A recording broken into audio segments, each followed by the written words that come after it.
Hello and welcome to a ChinnyVision special assignment. One of the most sought after classic peripherals for the Amstrad CPC and the Sinclair Spectrum these days is the Multiface 2. The Multiface 2 was widely advertised in the computer press in the 80s and 90s. It was essentially what you might call, a C64 owner might call, a freezer cartridge. You plugged it into your Amstrad or your Spectrum and you could press a button and you could freeze the game, you could poke the game, and you could also save the games out and then also load the images back in. It was incredibly handy. It retailed for about £45 to £50, and here's the photo of the original ones for the Amstrad. You had a reset button, very useful, on the left, and the big red button on the right that you used to freeze the game. A lot of concerns about piracy with this, but you couldn't actually run the games you copied without a Multiface plugged in. So Multifaces are pretty much sought after, and the prices they go for on eBay are silly. I've got involved with bidding wars for Multiface for my Amstrad. I chickened out at about £40. It was getting ridiculous. I've seen them go for £70, and this is a big problem. But Talrek of the Amstrad CPC Wiki forum has come up with a solution. He has cloned the Multiface 2. Sadly not for the Spectrum, although I hope Spectrum owners can watch this and perhaps work with him to produce a version for the Spectrum, because that would be incredibly useful. At the moment, it's only for the CPC, and we've got a picture of it here. This is my one. Bit of a messy label over the main EEPROM chip there, because mine was shipped without the label that should have been over it. So I've just fashioned something that with some gaffer tape and some white label there just to go over the little erasable hole. These cost, shipped to the UK, about £40. It's £33 without shipping, about that. Obviously the price has changed. They're coming from France, so the shipping rates can vary. This is what it looks like with the ribbon cable attached. There's different ribbon cables for different CPCs. The CPC Pluses use the Centronics connectors, so you need a different type of ribbon cable, but Talrek can supply those. One important thing to say when looking at these is that Talrek only makes these in small batches, so what you need to do is get your name down for one of these in order to be able to buy one. Then he will make up a small batch, and the only way to buy it is by contacting him, as far as I know, on the CPC Wiki forum. So you need to go on there and personal message him, and he'll get back to you with a price and availability. The board plugs into the expansion port on the Amstrad CPC, the edge connector, and if your CPC hasn't had anything plugged into it for a while, you will need to clean your connector. I found this. I had a bit of a trouble getting it going originally because nothing had been plugged into that port for, I guess, 20 years. So there was a lot of cleaning with isopropyl and swabs and unplugging and plugging before it worked flawlessly. And there you go. That's what it looks like plugged into the back of the CPC. Doesn't come with a case. I'm hoping to make up something myself that looks a little bit tidier, because I don't like bare boards lying around like that. But for now, that works fine. You can see the two buttons we saw on the Multiface earlier. You haven't got the big red button now, but the reset button is on the left, and the button that interrupts the software is on the right. So I've booted up my CPC, and you can see there we go. I press the red button, and the Multiface menu pops up there at the bottom. You can save images. You can also poke memory and do various things, and you can save to tape or disk. So I'm back out to basic here. What we're going to do is load in a game and poke it for infinite lives. So we're loading in Silkworm off of disk. It just boots up here, and we're in the menu screen here, and you see if I press the interrupt button, we go into the menu. The background graphics corrupt. No need to worry about that.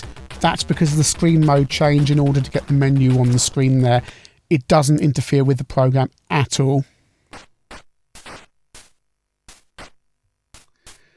Just to prove I'm not using a hack, start the game and we just lose a few lives just to prove that I don't have infinite lives.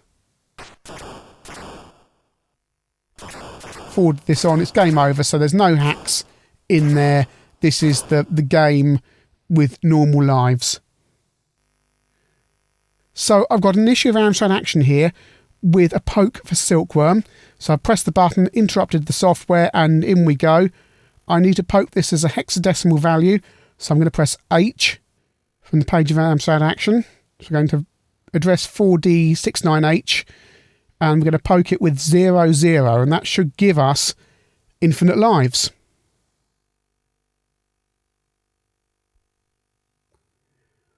So just escape out, return to the game, and you can see it picks up exactly where we were.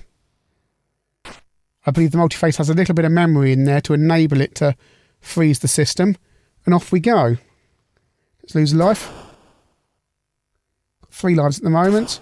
Oh, we've gone to 1. Has this worked? Oh, I don't know.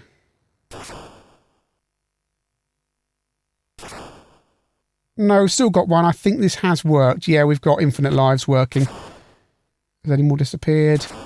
No. So there we go. We've poked the value there, and we've got a full infinite lives cheat. Of course, you may say, well, with hacked games available these days with trainers, what's the point? Well, to an extent, I'd agree, although not every game is trained. But the useful thing about the Multiface isn't so much the hacking of the games or poking the games. You can save your game at any stage out to tape or disk. So there we go. I've named a file Silk 2. We're saving it to disk, and now the game is going to save out to disk in its exact state as it is at the moment. The screen will corrupt a little bit. No need to worry about that. That's perfectly normal. This is great for saving games that are long, where it takes quite a long time to complete them, or you keep on losing lives at a certain point, you want to keep on changing it, exactly as you'd use for a snapshot on an emulator, except you're doing it on your real Amstrad CPC. You can freeze the game, save it, and then continue, and then if you lose lives, well, you can go back and start again from the point you were at. It's absolutely brilliant. I'm being a bit naughty here. I'm saving this back to my original game image. You shouldn't really do that. You should save it back to a fresh floppy disk or a fresh disk image. And there we go. We've dropped back into the game. So I've reset the Amstrad there by pressing the reset button on the Multiface. Catalogue the disk. And there we go. silk2.bin. And then we can see the files associated with that. We've got a 10K file, 15K file, a 14K file, a 4K file. Anything with Silk 2 there is associated with the image I've saved.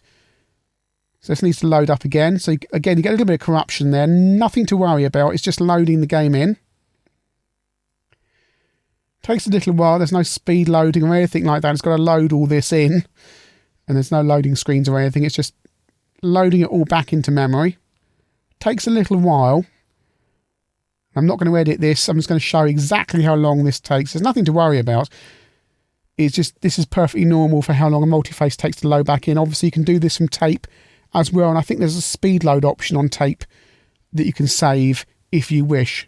Incredibly, incredibly useful feature. Now, hopefully this is going to work. There we go. We've dropped straight back into the game. Isn't that absolutely brilliant? I know we get blasé about this kind of thing with emulators these days. We can do this thing on an emulator, but we're doing this on the real hardware. Freezing the game, saving it, and loading it back in whenever we want to. It's absolutely brilliant. It makes the Multiface a really useful tool to have, even if you're not a programmer and you want to poke things or have a look at what values are in the registers on the CPU and what have you. You can freeze the game at any time, as we have here, and load and save, and it's absolutely useful. But for programmers, we can actually go in and monitor the software as well and have a look at what status all the machine code registers have. Remember how to do this. Haven't done this for a few years. Should be able to go in. And there we go. So that's what's at 2000H, and we can just scroll around there. I think I'm going the wrong way. It's all zeros. You can poke any of those values.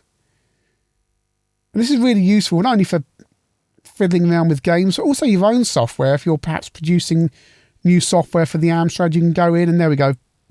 Everything's below 2000, as we can see, and I can go down and see what all those values are in the registers. It's absolutely brilliant. So why am I shouting about this? Well, I'm absolutely fed up of seeing bidding wars on eBay for Multiface 2s. Now, fair enough. If you want to have an original Multiface 2 with the box and the label on it and everything on the back of your Amstrad, then I guess you are going to have to pay whatever people are paying on eBay. But Talrek has done a superb job here of producing a clone of the Multiface 2 for a reasonable amount of money. Posted and delivered to the UK, it's under £40. That's absolutely brilliant value for money. He only does small production runs at a time, so as I say, contact him via the CPC Wiki forum, and you can place your order via personal messaging on there. As I say, the username is Talrek. And also Specky owners, why not get in touch with Talrek as well? Because this could be adapted. But for CPC owners, I think this is an absolutely essential purchase.